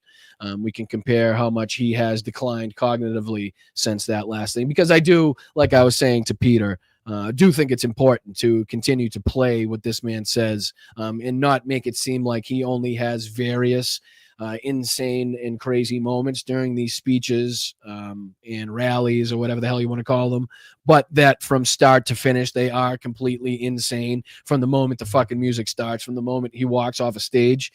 There is nothing but propaganda, lies, insanity, and bullshit to take place. So, we've kind of taken a page out of Hal's book as far as playing the whole stream. And we are in very much agreement with Hal, because it does kind of lend to the idea that not all of it was crazy, but just these moments and clips that I'm highlighting here were, when that is couldn't be further from the case, right? Couldn't be further from the truth. So It's been a while since we have done that because of the frustrations as far as the election were concerned, and of course everything from there that we've been frustrated with. But I think there should be a time and a moment where we can continue to cover this guy's cognitive decline. But let's just see here what he was talking about, Iran. But our allies they were talking awfully badly, and they're not talking badly anymore, to be honest with you. And we might even meet with them and see if they want to meet. They want to meet, and we'll see if we can do something. But they want to meet. I think they want to meet very badly. But our allies have agreed to pay. Did he just have a stroke? Did he literally just have a stroke while I was watching him on this? Because how many times did he just say the word meat? Must have been at least 7. They were talking awfully badly, and they're not talking badly anymore, to be honest with you. And we might even meet with them and see if they want to meet. They want to meet, and we'll see if we can do something. But they want to meet. I think they want to meet very badly. But our allies have agreed to pay. Oh, they were talking awfully badly. Christ. Guy's stroking out on stage in Iowa. Let's see here. This is the no estate tax that somebody was calling out. This is, oh, yes, this is another thing that I wanted to talk about and cover on that. But again, it's tough for me to pick out the actual. Let's see if he talks about this and how he talks about how he's going to hold a UFC fight at the White House. The president of the United States making an announcement that he's going to have a UFC fight at the White House. Let's see what he says in this one. I got the World Cup, that you happen to be 250 years old. But what I did do is during my first term, I got the Olympics and I got the great soccer, you know, that whole deal, right? We call it soccer, they call it football. I got them both. I got the Olympics. First, I got the Olympics and I got it. I was president and I said, you know, it's a shame. He can't think of World Cup right now, ladies and gentlemen. I just want to make that very clear to you. That this whole stall tactic that he performs in this sentence here is only and solely because he cannot think of the word World Cup or the words World Cup. He cannot think of what it's called. That you happen to be 250 years old. But what I did do is during my first term, I got the Olympics and I got the great soccer. Yeah, the great soccer. Is that what people call the World Cup all over the world? Is that what it's referred to as? Colloquial now, as the great soccer. No, what he's trying to think of and what he couldn't think of at this time, and you know, again, it happens. But typically, you can come up with the speech that's written right in front of you, especially on the fucking teleprompters that you use. That he continuously makes and used to mock Joe Biden for using in the notes that he used to have, but continuously we see Donald Trump with notes. Somehow it makes it more difficult to accept when you know it's written right in front of you. But yes, this is him stalling because he can't think of the word in the term World Cup. You know, that whole deal, right? We call it soccer, they call it football. I got them both. I got the Olympics. First, I got the Olympics and I got it. I was president and I said, you know, it's a shame. It's a shame. I got the World Cup. It took him that long to think of it. So that was the whole stall tactic in order just to come up with the term World Cup. The Olympics. And I did. You happen to be 250 years old. All right, but shut up. I don't want to hear it again. All right, let's see if there's a few more. I know there was a few more. I want to see if he posted. He must have posted the part where he says he's going to have a here's a World War II reference. Let's see if we can brag. Let's see here. They changed, but we just celebrated the 250th anniversary of the Army at Fort Bragg. You know, they changed the name, and we changed it back to Fort Bragg. The people of North Carolina. Was it Fort Bragg or Frot Bragg?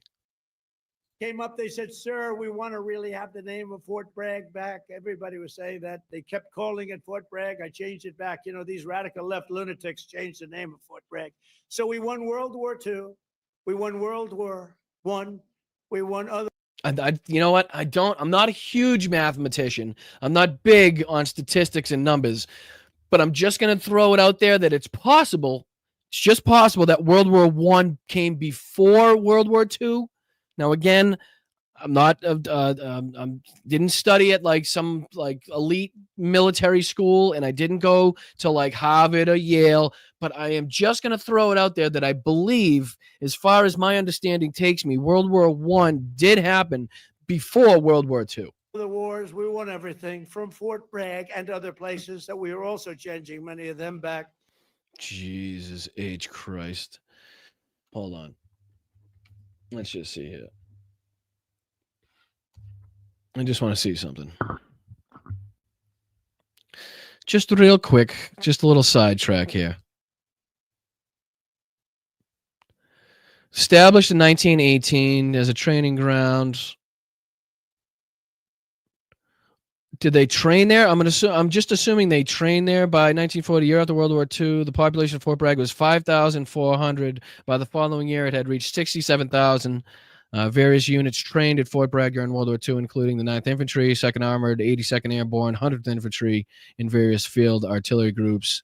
I'd love to actually hear Donald Trump talk about the usage of Fort Bragg as it relates to World War II, in his knowledge of how when these people were talking about World War II as it relates to Fort Bragg, that relates to his speech here and the knowledge that he has.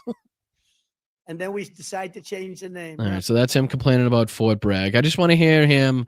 Let's see if I can scroll up here because I want to get into the thank yous, and I got to make sure I get out of here on time. This was no. Let's see here. Oh yeah, this is him saying it never rained. Long, heavy rain, and then on the day we woke up, it's gonna rain, and then on the day we woke up, rain is projected all night long, heavy. Oh, I'm saying I'll get my hair soaking wet. My hair's gonna be soaking wet. I'll be crazy. I say, I'll be crazy. I'll be crazy if my hair gets wet. I'll be crazy. I'll be crazy. I'll say, this is terrible. It's going to rain 1 o'clock in the afternoon. The thing was at 8 in the evening, 1 o'clock. Rain is forecast at levels you haven't seen before. I said, oh, this is it. And so the generals called me, sir, we could change it, but this is the Army. We're sort of used to bad weather. I said, no, don't change it. I'll wear a raincoat and I'll wear a big fat hat so I don't get totally drenched. Jesus H. Christ. The President of the United States, everybody. I give you the President of the United States. But I did want to get here. Here's where he talks about saving Los Angeles. If we didn't send in the National Guard, but they're learning that, we saved Los Angeles. If we didn't send in the National Guard, I would have sent in the military if they needed it.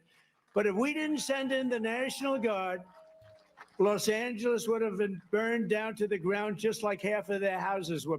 And just, in case you guys actually think that he does care, I just want to play you a couple clips here. One in which where he does say that he will let the people of California burn if Gavin Newsom doesn't kiss the boot and play ball with everything that Donald Trump says. So in case you actually do care, or in case you actually do think for some reason that Donald Trump has any care in the world for California or the people of Los Angeles, I just want to refer you to this little clip here in which he tells you he's going to let you burn. Gavin Newsom is going to sign those papers. And if he doesn't sign those papers, we won't give him money to put out all his fires. And if we don't give him the money to put out his fires, he's got problems. He's a lousy governor.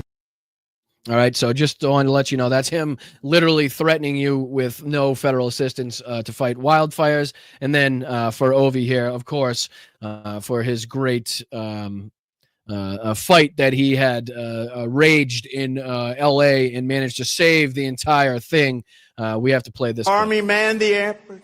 It ran the ramparts.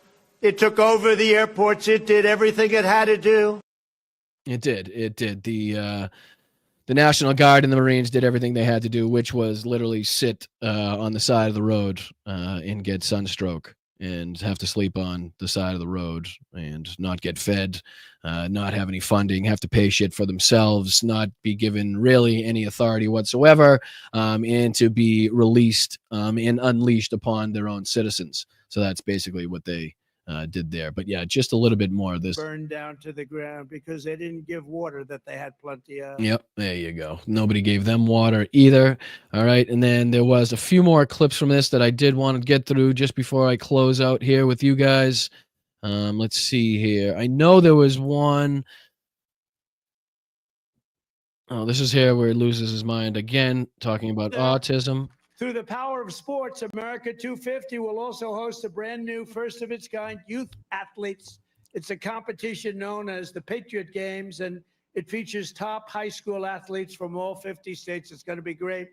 And this phenomenal patriotic sporting event will be nationally televised, and it will be led by our great Secretary of Health and Human Services, Robert F. Kennedy Jr. Yep. A sporting event held by Robert F. Kennedy Jr., in which you can be damn sure that no trans athletes will be allowed to participate. One can only assume how that is going to be handled.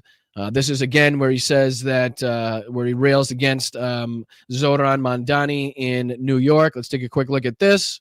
And replace them with some of the... And as you know, recently we've seen some of our political system attempting to overthrow the timeless American principles and other pillars of our liberty, and replace them with some of the most noxious ideas in human history, ideas that have been proven false. Members of Congress and even former presidents have been openly embracing vile creeds such as socialism, Marxism, and straight-up communism. In New York... None of which he can define, ladies and gentlemen. So don't be afraid. Don't fear. None of which those terms that he just came out with, he can define. They're trying to elect a communist, Zoran Mamdani, the guy who wants to defund the police, take over the stores and run the stores and have the people hand out goods. And when everything falls apart, it's always... God forbid have the people hand out goods to the people, right? God forbid that would have happened. So that's that one. I'm trying to fly through here. I definitely want to see the UFC one. I know there was one where he announced that he was going to have a UFC fight. Let's see here if I can fly through this, and we'll make that one the one we it is a good post from Emma Vigland, actually. Explicit anti-Jewish bile from Trump. He sees the anti-Semitism that these rising right-wing shows, Candace Owens, Tucker Carlson, and subtly stoking while appropriating the language of pro-Palestinian movement. This was deliberate, intentional, premeditated anti-Semitism. I have no notes, Emma. Shall give you a like on that one. All right, let's just see. I know there was one. Let's see here. I might just look it up if I can't get it here. All right, let me see if I can just look it up on the side. My apologies. Trump. Yeah, see. White House. I think it's just a short clip here. Let's see here. This should be it. Here at the White House this afternoon, the president is going to be signing that bill as he celebrates the 4th of July. Now, this is a celebration that the president said is going to include several flyovers, including one featuring a B-2 bomber that with the head of a long relationship with fight here at the there you go. The festivities to mark the country's 250th anniversary, including a champion UFC fight here at the White House with thousands of spectators. Now, the president has a long relationship with the UFC, and he has a close friendship with the head of UFC, Dana White, and the White. Just again, let that sink in. Add that on top of the craziness that we talked about earlier in the podcast of Donald Trump literally allowing Iran to strike United States military installation, allowing them to fire rockets once again upon our military service members with just the blind hopes that none of them would get through, no mistakes would happen, nothing would, no result in injury would take place. Like the commander-in-chief of the armed forces of the United States of America allowed more than once with his own permission an attack upon a base somewhere in the world. And now added on to the bill that it's going to destroy the lives of so many millions of Americans. Add onto that the nastiness of Donald Trump's rhetoric, the nastiness of what ICE is doing, the incompetency of Tom Homan, the inability of them, and what I have yet to have seen, the roundup of mass mass immigrants that have come here with this expressed intent on, waging war against the United States. I have not seen a roundup of this gang of murderers and psychopaths and thieves that are going around killing and beating and all this. No, what I have seen is pregnant women. What I have seen is U.S. citizens, legal asylum seekers, fathers of Marines. I have seen them detained or beaten.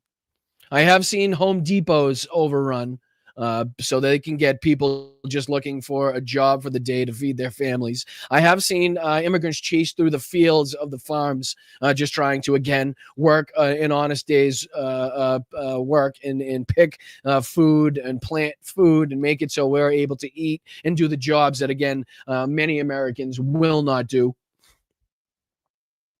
Now he's going to have a UFC fight. A UFC fight for, let's see here. Didn't Dana White abuse? Let's see here. Yeah. In January 2023, a video surfaced showing UFC president Dana White in a physical altercation with his wife Ann at a nightclub in Cabo San Lucas on New Year's Eve. Let's see if we can find it. Here. Yeah, let's see here. New Year's Eve 2023 in Mexico, UFC president Dana White and his wife Ann brought it all in, but the celebration became physical. The video, obtained and published by TMZ, shows White grabbing his wife's wrist as she tries to walk away and Ann slapping him. Then White. All right, so here you go. Here's Donald Trump. Let me get this out of the way. My apologies. Here's Donald Trump again, showing how the people that he makes friends with. Right. So the man that's was best friends with Jeffrey Epstein, the man that says he wants to have sex with his own daughter, the man that comments on his daughter's breasts and ass, the man that said that they have sex in common, the man that said to a young lady once going up an escalator that he was going to be dating her daughter in a few years, the man that is in the Epstein files, the man that we've seen lawsuits as it pertains to Katie Johnson, do and be accused of some just gross things would be an understatement, right? A man that was found and reported to have cheated on his wife who had just given birth 5 months ago with a porn star. The list continues. What he did to E. Jean Carroll, the defamation cases he went on to accrue against E. Jean Carroll, his buddy relationship with Andrew Tate, his buddy relationship and love for Matt Gaetz, and some of the most disgusting people in our society that have been credibly accused and found to have done some of the most egregious and gross things. But now this guy is going to be having a UFC fight at the White House, the man that just openly slaps his wife in public. And again, if somebody's willing to do that in public to you, only God knows what they're willing to do behind the scenes. All right, let's get into thanking everybody. I got a few minutes to thank everybody, and then I'll get you guys out of here. I really appreciate you guys tuning in. Like I said at the beginning of the show, we're going to have our internet hopefully hooked up, the new internet hopefully hooked up by the next show. So I appreciate you guys, everybody that tuned in, watched, liked, shared, subscribed, became a channel member, became a patron, shared on the Venmo, shared on the PayPal, gave a super sticker, super thanks. All you guys are just, on the whole, do so much to make sure that this show continues to run and to make sure that I can do this on an everyday basis. So thank you, Laurie. Thank you so much for stopping by. Thank you, Berkeley. Thank you, B. Appreciate you, brother. Thank you for stopping by. Thank you, Angela. I appreciate you. Slacks. What's up, Slacks? Appreciate you, brother. I will surely send some love. Let's see. I'm still waiting for the Slava Ukraine t-shirt. All right, we'll get that to you, brother. We'll get that to you. I promise. I will absolutely pass on the love, though. Thank you, Melinda. I appreciate you so much for becoming a member. I appreciate you, Obscenity Sam. Hit that like button, Lobsters. He says, I appreciate you, my man. Thank you, Jerry. Thank you, Sheldon. Thank you, Slacks, again. I send an early super chat to let you know I'm here. Then you somehow miss it. I'm sorry, Slacks. I can't catch them all. I promise. I get them at the end. You know that. Thank you, moms. I appreciate you so much. I wish I could have gotten you some interviews next time. No worries. I have I have a strong feeling, moms, you are going to have plenty of opportunity to be interviewing frustrated American citizens that are out there protesting coming out in the future. So thank you to you, moms. Thank you, Grace. I appreciate you very much. Appreciate your contributions. Appreciate your gifted memberships. Thank you, Peter, for the huge $50 gifted super chat. I appreciate that, dude. Really do. Thank you, Rachel, for the $2 gifted super chat. We're back to 2005, only louder and smellier. Thank you so much for that, Rach. Thank you so much, Colleen. I think this is having to do with Besant and the tariffs. I'm sorry, I didn't catch that one clearly. That's my fault, but I do appreciate your contributions. Thank you, Bonnie. Thank you, Colleen, again. Thank you, Wes, again. She was saying, so you were saying yes. Okay, so I was right. So doing the 90-day pause is coming up. So, one can only one only knows what the hell is going to happen from here as far as those are. And again, half the tariffs have been paused or not in place, or, people have been gifted some sort of special permission where they don't have to follow the tariffs. So a lot of different things are in place where people are thinking that these tariffs are working, but really they're not even in place in a lot of aspects yet. So here we go. Bonnie, thank you so much. I appreciate you. Thank you, Colleen, again. Thank you, Wes. Thank you, Colleen, again. Soldiers on Fifth Avenue. Thank you so much, Rachel. Thank you so much, Rachel, again. Let's say Schlossenstein, what's that say? Solzhenitsyn has a line about government liars. Man, I could never say that name right. The Jimmy Carter line was a good one. Thank you, Colleen, again. Thank you, Treva. Thank you, Robin. Thank you, Treva, again. Thank you, Ricky, for the 5 gifted. Thank you, Colleen, again, for that huge and wonderful gifted super chat. That is really, really nice of you. I appreciate that. And again, take all the time you need. We will be right here for you when you get back. We don't need MAGA voters. The Dems need to vote up and down the ballots. You need the majority of independents. It wouldn't be close. Fortunately, not likely to happen, right, Sheldon? But the way that this country was set up, we do function best when we do have 2 functioning and both functioning and both for the people political parties, right? We can argue about how much political funding we want to go to which places. We can argue, we can argue a multitude of different things that is just, engaging in healthy discourse as far as politics is concerned. But when we have 2 political parties this far apart on the political map, it is extremely dangerous. So yes, on one hand, it is, we do have the numbers where we would need them, but in a functioning society, in a functioning country, we definitely need 2 political parties that are engaged in politics that are based in reality, right? And unfortunately, only one party right now, the Democrats, are engaging in politics that are engaged in reality. Right. So Benny Loco, thank you so much. Thank you so much, Rocks. Thank you so much, Independent. Thank you so much, Benny Loco, to wrap it out. I really do appreciate you guys. A known criminal is in the White House. Benny Loco, you're 100% right. I appreciate your activism. I appreciate your outrage, your regression. I appreciate your fight as with everybody else in the chat here. So thank you for getting out there. Thank you for staying loud. I'm going to take off. I appreciate you guys. I will see you guys Tuesday for our day show. Make sure you're there at 2 p.m. Eastern, 11 a.m. Pacific. Again, like I said, hopefully we got the new internet hooked up. We are playing with some new lighting in the background. We're going to try to work that and see if we can make that into something that looks a little better. Make sure that it looks appealing to you guys. So I appreciate your patience with getting everything set up. I'll see you guys Tuesday. I am out of here. I hope you have a wonderful day. Stay loud, stay proud, get out of your seat and get into the streets. Stay aggressive, but keep your head on a swivel. You never know what's going to happen. Yesterday, before we showed up to the protest, they did say that somebody drove by, threw a couple firecrackers out the window. So you never know what lunatics are going to do. So just keep your head on a swivel. Be aware of your surroundings. I do appreciate you guys. Hold on. I'm going to have to stall for 1 second, though. I'm going to have to stall for 1 second.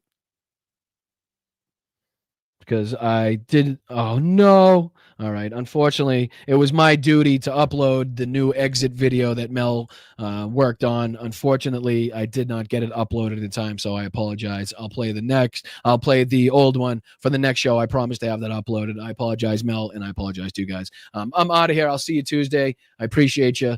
Have a wonderful day. Until next time, I am Boston Brian. This is Blunt Politics. Tune in next time. I appreciate you. Thank you, guys. Have a good one.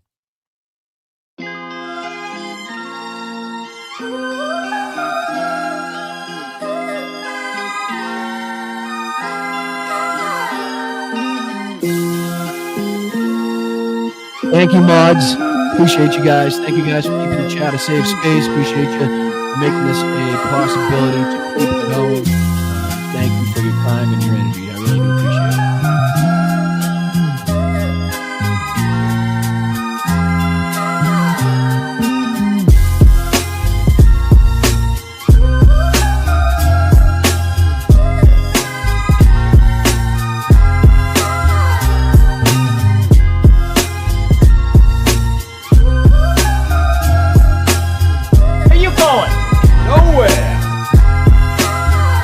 I'm standing up here bashing the living shit out of Nazis. Fucking Nazis. You'll have a group of Venezuelan killers, street gangs, occupying the town with MK-47s. I know that gun very well. I got to know it. I've become an expert on guns. Eating the dogs, the people that came in, they're eating the cats, they're eating the pets of the people that live there.